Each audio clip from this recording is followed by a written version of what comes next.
வணக்கம் ஃப்ரெண்ட்ஸ். லட்சுமி மாவர்கள் எழுதிய ஒரு காவேரியைப் போல. அத்தியாயம் 14. முன்பெல்லாம் வார இறுதியே அவள் பள்ளிக்கூட குழந்தையைப் போல மகிழ்ச்சியுடன் எதிர்நோக்குவது வழக்கம். காதலில் தோல்வியுற்று மனமுடைந்த நிலையிலும் பெரிய அண்ணன் மறைவால் ஏற்பட்ட துன்பத்தில் உள்ளம் நொறுங்கிவிட்டிருந்த போதிலும் வெள்ளிக்கிழமை மாலை வேலை முடிந்ததும் காவேரி சில எதிர்பார்ப்புகளுடன் வீட்டிற்கு திரும்புவது வழக்கம். சூடான வெந்நீரில் தலை மூழ்கிவிட்டு சுத்தமான உடை அணிந்து கொண்டு குத்து விளக்கை தேய்த்து கழுவி பொட்டிட்டு பூ வைத்து பூஜை அறையில் ஏற்றி வணங்கிவிட்டு நோயாளி அன்னைக்கு சாப்பாடு கொடுத்து உதவிவிட்டு தன் உணவை முடித்து கொண்டு ரேடியோவில் நாடகமோ இசையோ வெகு நேரம் கேட்டு அனுபவிப்பாள். இடையிடையே அண்ணியுடன் ஏதாவது வேடிக்கையாக பேசி சிரிப்பாள். சௌந்தரி மருந்துகளின் மயக்கத்தால் உறங்கத் துவங்கியதும் மெல்ல வெளியே வந்து யசோதா அண்ணி வீட்டில் இல்லாவிடில் முன்னறையில் இருந்த கலர் டெலிவிஷன் அருகே உட்கார்ந்து அவளுக்கு பிடித்தமான போனட்ஸா, ஸ்கீபாய், காண்டி கேமரா, ரிச்மன் புவர்மேன் என்ற பலவற்றையும் பார்த்து கழித்துவிட்டு செய்திக்கு பின் அதை மூடிவிட்டு தன் அறைக்குள் வந்து லீனா சுத்தமாக துவைத்து அழகாக விரித்து ஒழுங்கு செய்து விட்டிருக்கும் படுக்கை மேல் சாய்ந்தபடி முனிசிபாலிட்டி நூலகத்திலிருந்து எடுத்து வந்த கதை புத்தகத்தை படிப்பாள். மின் விளக்கை அணைத்துவிட்டு நிம்மதியாக உறங்கி போய்விடுவாள். மறுநாள் காலை பெரிய அண்ணியை கவனித்துவிட்டு வீட்டு வேலைகளில் சிறிது பங்கேற்று கொண்டு விட்டு அண்ணியின் உத்தரவுடன் தன் நர்ஸ் தொழில் ஒருத்தியுடன் பகல் சினிமா பார்க்க போய்விடுவாள். சனிக்கிழமை பகலோ இரவோ ஒரு தமிழ் சினிமா பார்க்காவிடில் அவள் தலை வெடித்துவிடும். தான் இதுவரை பார்த்திராத தமிழ்நாட்டை படத்திலாவது பார்க்கிறோமே என்ற திருப்தி. ஞாயிற்றுக்கிழமை காலை உணவுக்கு பின் கைகளில் ரப்பர் உரை அணிந்து கொண்டு லீனாவுடன் தோட்டத்தை கவனிக்க புறப்பட்டு விடுவாள். களை எடுத்து செடிகளுக்கு நீர் பாய்ச்சி உரம் போட்டுவிட்டு பின்னர் பின்புறமாக இருந்த கிச்சன் கார்டனிலிருந்து வீட்டுக்கு தேவையானவர்களை பறித்தெடுத்து கொண்டு வருவாள். அண்ணி, நீங்கள் வந்து பார்க்கலையேன்னு வருத்தமாக இருக்குது. உங்கள் கிச்சன் கார்டனில் லெட்யூஸ் எப்படி வளர்ந்துருக்கு தெரியுமா? பார்ஸ்லியும் வீக்கம் சிலரியும் பசேல்னு கண்ணை பறிக்குது. அதெல்லாம் போட்டு கமகமன்னு உங்களுக்கு ஒரு வெஜிடபிள் சூப் செய்துட்டு வந்திருக்கேன். சாப்பிடுங்க அண்ணி என்று கொஞ்சியபடி படுக்கை அருகே உட்கார்ந்த ஸ்பூனால் கிண்ணத்தில் இருக்கும் சூப்பை அள்ளி அன்னைக்கு ஊட்டுவாள். பின்னர் பகல் உணவுக்கு பின் அண்ணியின் அறையில் கிடக்கும் நீண்ட சோஃபாவிலும் படுத்துக்கொண்டு மாலை பொழுது அமிழும் வரை உறங்கி போவாள். மறுநாள் வேலைக்கு உடலுக்கு தேவையான தெம்பை அந்த ஆனந்தமான உறக்கம் சேகரித்து தரும் என்ற நம்பிக்கை. ஆனால் இப்பொழுது நிலைமை முற்றிலும் வேறாகிவிட்டிருந்தது. வெள்ளிக்கிழமை மாலை என்றாலே ஒரே திகில். வீட்டுக்குள் புகுந்ததும் சுமையாக வேலைகள் காத்திருந்தன. லீனா இல்லாததால் இரவு 10 மணி வரை சாப்பிட்ட தட்டுகளை கழுவவும் சமையல் அறையை கழுவி தொடக்கியுமே பொழுது சரியாக இருந்தது. படுக்குமுன் வழக்கமாக வாசிக்கும் கதை புத்தகங்களில் ஒன்றை கையில் எடுத்தாலே முதல் நாள் பக்கத்தை திருப்பும் முன் தூக்கம் வந்து தொலைத்தது. அடித்து போட்டது போன்றதொரு வழியில் உடம்பு நொந்தது. சனிக்கிழமை எழுந்ததுமே மழையாக வேலை முன்னே நின்று அச்சுறுத்தது. வாரம் முழுவதும் குவிந்து கிடக்கும் அழுக்கு துணிகளை வாரி மின் விசை சலவை பெட்டியில் போட்டு துவைத்து பாதி காய்ந்த நிலையில் எடுத்து உடனே பெட்டி போட்டு அடுக்கி வைத்துவிட்டு வீட்டை பெருக்கி சுத்தம் செய்து தரைக்கு பாலிஷ் போட்டு குளியலறை தொட்டிகளை துப்புரவாக கழுவி பின்னர் சமைத்து கடையிலிருந்து வரும் அண்ணன் அன்னைக்கு பரிமாறி தானும் சாப்பிட்டு மறுபடியும் தட்டுக்களை எல்லாம் கழுவி துடைத்து இரவு தூங்கும் வரை வீட்டை கவனிக்கும் வேலை அவளுடையதாக விட்டது.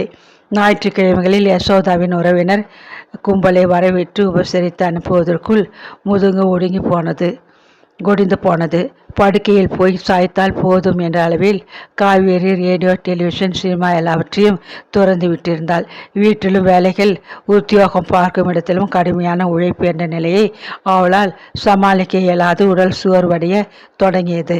நாள் முழுவதும் வீட்டில் உழைத்துவிட்டு அதிக தூக்கமின்றி வேலைக்கு புறப்பட்டிருந்தவள் காரை ஓட்டி கொண்டு போன போது ஒரு எதிர்பாராத முடுக்கில் எதிரே வந்த வண்டியை தவிர்க்க காரை சற்றென்று திருப்பிய வேகத்தில் பாதை ஓரத்திலிருந்து ஒரு மின் விளக்கு கம்பத்தில் மீது உரசி பல சிராய்ப்பு காயங்களுடன் தலைமை அலுவலகத்து போக கவனக்குறைவாக கார் ஓட்டியதற்காக அவளுக்கு அன்று தலைவரிடமிருந்து கிடைத்த மண்டகப்படி, அப்பாப்பா அந்த சிறு விபத்து ஏற்பட்ட விவரத்தை பலமுறை டிபார்ட்மெண்ட்டின் பல பகுதிகளுக்கு கடிதங்கள் எழுதி தெரிவித்து மன்னிப்பு கேட்டுக்கொள்ள அவள் பட்ட பாடு. வீட்டில் இதே நிலை நீடித்து கொண்டு போனால் அவளது வாழ்க்கையின் முடிவுதான் என்ன? ஆத்திரமும் துயரமும் குமுறி எழ அவள் யாரிடமும் முறையிட்டு கொள்ள முடியாது.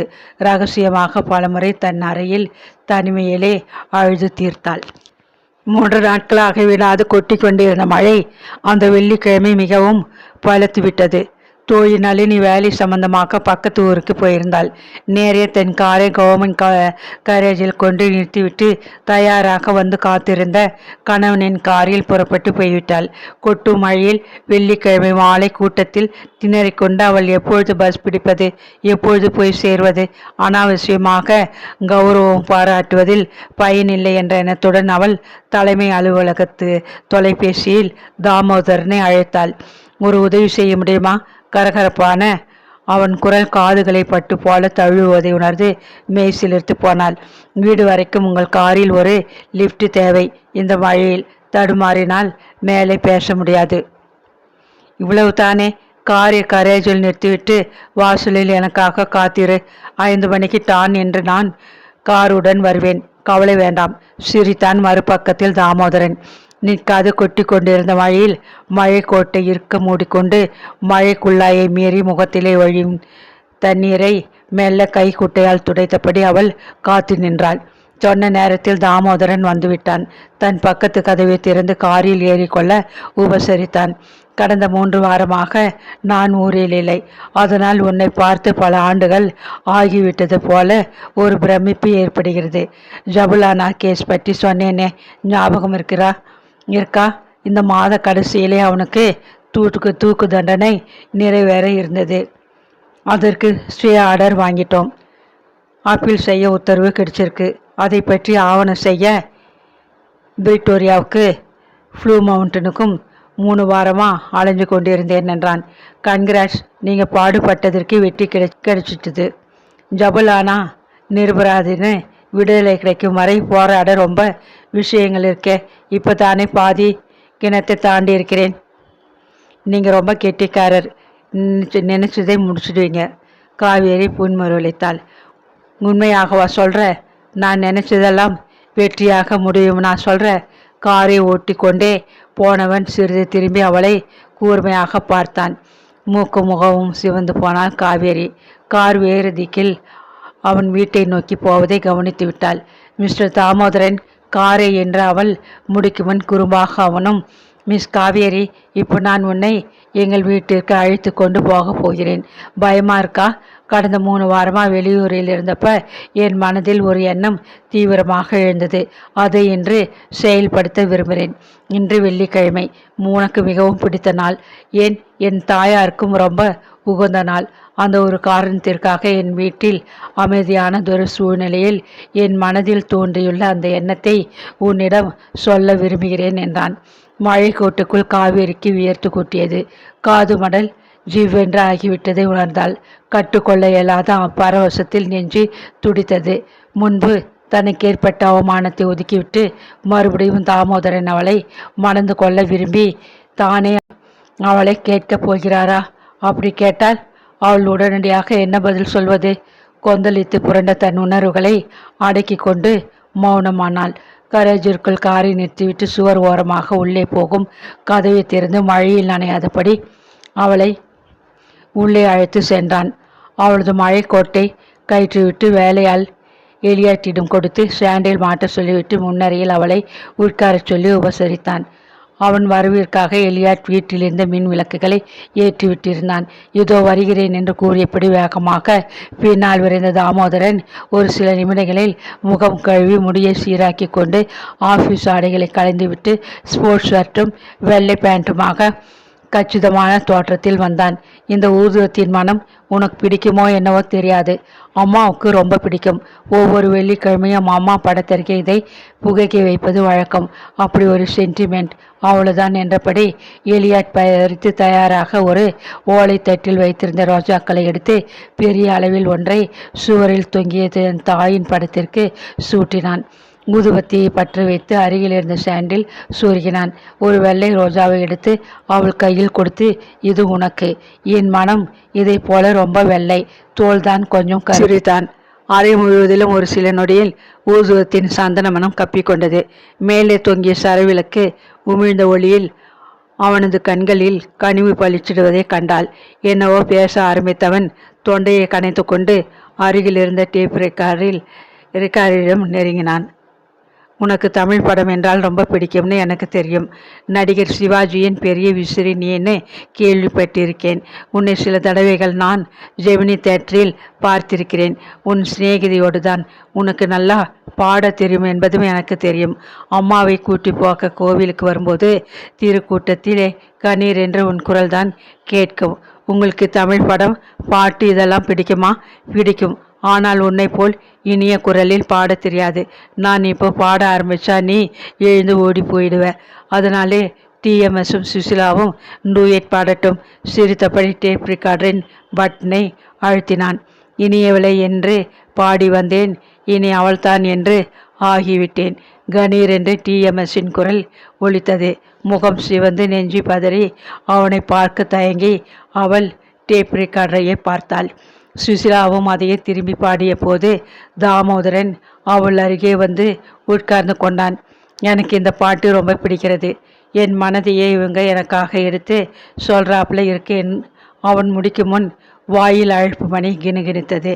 சற்றென்று டேப் ரெக்கார்டரை நிறுத்திவிட்டு வெளிக்கதவை திறந்தான். வாசலில் ஒரு வெள்ளைக்கார இளைஞன், நடுத்தரு வயதுடைய ஒரு இந்தியர், அவரைவிட வயதில் மூத்தவராக தென்பட்ட ஒரு ஆப்பிரிக்க மனிதர் என்று 3 பேர்கள் நின்று கொண்டிருந்தனர். சோஃபாவில் சாய்ந்து கொண்டிருந்த காவேரியை கண்டதும் அந்த இளைஞன் லேசாக சீட்டி அடித்தான். தாமு, உன் ஃபியான்சி ரொம்ப அழகாக இருக்காங்க என்றான் வியப்புடன். உனக்கு ஒரு தோழி இருப்பது இத்தனை நாள் எங்களுக்கெல்லாம் தெரியாதே. கலகலவென்று சிரித்தார் அந்த இந்தியர். Very good. சீக்கிரம் நமக்கு நல்ல இந்திய சாப்பாடு இங்கே வரும்போதெல்லாம் கிடைக்கப் போகிறது. கையை கொட்டி ஆர்ப்பரித்தார் ஆப்பிரிக்க மனிதர். குங்குமமாக முகம் சிவந்து நெஞ்சு பதற மெல்ல எழுந்து வணக்கம் தெரிவித்தாள் காவேரி. தாமோதரன் சற்றென்று அவள் அருகே வந்தான். எனக்கு ஒரு முக்கிய காரியம் இருக்கிறது, மன்னித்துக்கொள். உன்னை உடனே வீட்டில் கொண்டு விட்டு வேகமாக திரும்ப வேண்டும் என்றான். ஸ்டாண்டில் மாட்டியிருந்த மழைக்கோட்டை எடுத்து அணிய அவளிடம் கொடுத்துவிட்டு, இதோ வந்துடுவேன். எலியாட் உங்களுக்காக டீயும் கேக்கும் எடுத்து வைப்பான். சாப்பிட்டு கொண்டு கொஞ்ச நேரம் ஓய்வாக இருங்கள், வந்து விடுகிறேன் என்றபடி காவேரியுடன் கிளம்பிவிட்டான். கலவரம், திகைப்பு, ஏமாற்றம் என்ற பலவேறு உணர்ச்சி மோதலில் மனம் கணக்க மழை இருட்டில் யாரும் பார்க்கும் முன் காரிலிருந்து இறங்கி வீட்டிற்குள் மாயமாகினாள் அவள். சனிக்கிழமை காலையே மழை விட்டு வானம் பளிச்சென்று வெளுக்க தொடங்கியது. 3 நாட்களாக வீட்டுடன் கிடந்து எல்லோரும் அன்று மாலை மெல்லியதாக வீசிய சூரிய ஒளியை ரசித்தபடி தங்கள் வீட்டு தோட்டத்து நாட்காலிகளில் வந்து உட்கார்ந்து இளஞ்சூடாக முகத்தை தடவிய வெயிலை அனுபவித்து கொண்டிருந்தனர். திடீரென்று அண்ணன் லோகேந்திரன் கார் வீட்டு வாசலில் வந்து நிற்பதைக் கண்டு காவேரி திடுகிட்டு போனாள். இந்த வேளையில் கடையை விட்டுவிட்டு அண்ணன் எதற்காக இப்படி பதட்டமாக வருகிறார்? யசோதா என்று அலறி கொண்டு வந்தவன் மனைவியை கண்டதும் கேட்டியா சங்கதியை என்று உருவினான். முன்னரையில் சோம்பலாக சோஃபாவில் சாய்ந்து கொண்டிருந்த யசோதா பரபரப்புடன் எழுந்து வந்து கணவனை கலவரமாக பார்த்தாள். இவளுக்கு என்ன துணிச்சல் தெரியுமா? நான் எச்சரித்திருந்தும் அந்த லாயர் பயலோட ஊர் சுத்த ஆரம்பிச்சிருக்கா. நேற்று அவன் வீட்டிலே நடந்த ஒரே மல்டி ரேஷியல் கூட்டத்திலே இவளும் இருந்திருக்கா. இது எப்படி உங்களுக்கு தெரியும்? ஆச்சரியத்துடன் கேட்ட யசோதா தன் நாத்தியை மிகவும் கோபத்துடன் விரித்தாள். அந்த சிஐடி ரகுநந்தன் என்னை பார்க்க கடைக்கே வந்துட்டான். நாம் ஒழுங்காக அரசுக்கு அடங்கின நல்லதொரு குடிமக்களாக வாழறது இந்த சண்டாளிக்கு பிடிக்கலை. நம்மை குடும்பத்தோடு கொண்டு ஜெயிலில் தள்ள வழி பண்ண துவங்கியிருக்கிறாள். பாவி பெண், கர்ஜித்தான் அண்ணன். கேடு கெட்டவளே, உனக்கு அத்தனை துணிச்சலா? யசோதா இறைந்தவுடன் ஆவேசம் வந்தவள் போல லோகேந்திரன் தங்கை அருகே நெருங்கி அழகாக சுற்றி கட்டி கொண்டிருந்த அவளது கொண்டையை பற்றி அவிழ்த்து தலைமுடியை இறுகப்பற்றி வெறி பிடித்தவன் போல ஓங்கி இரு கன்னங்களிலும் மாறி மாறி அறையத் தொடங்கினான். அண்ணே, என்னை அடிக்காதீங்கண்ணா அண்ணே, என்னால் தாங்க முடியாது, ஐயோ வலிக்குது அண்ணே என்ற அலறல் வீட்டை கடந்து தெரு வரை ஒலித்தது. லோகேந்திரன் பைத்தியம் பிடித்தவன் போல அவளை சுவரிலே மோதி காலால் பந்தாட துவங்கும் போது